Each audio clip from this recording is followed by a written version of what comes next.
Coronavirus, le Parlement européen prêt à héberger à Bruxelles 100 femmes en détresse. Le Parlement européen accueillera, dès mercredi prochain 100 femmes en détresse, dans l'un de ses bâtiments à Bruxelles, a annoncé vendredi son président David Sassoli. En ces temps difficiles, les institutions ont le devoir de faire preuve de solidarité et d'aider ceux qui sont en première ligne contre l'exclusion sociale, a commenté M. Sassoli lors d'une visite au bâtiment Cole du Parlement. Ce bâtiment sera utilisé comme résidence temporaire pour les femmes en situation de vulnérabilité, dans le contexte du Covid-19. L'initiative est menée en collaboration avec le SAMU social de Bruxelles. David Sassoli avait déjà proposé, il y a quelques semaines, de mettre à disposition un des bâtiments du Parlement, comme hébergement provisoire pour les personnes dans le besoin.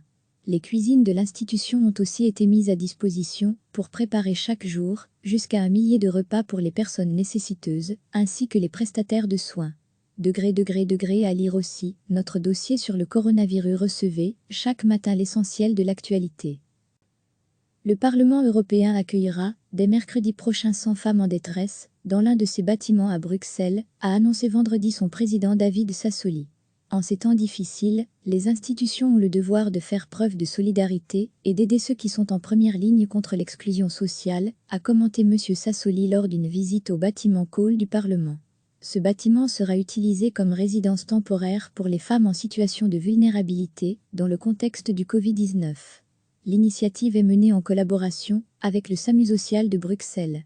David Sassoli avait déjà proposé, il y a quelques semaines, de mettre à disposition un des bâtiments du Parlement, comme hébergement provisoire pour les personnes dans le besoin.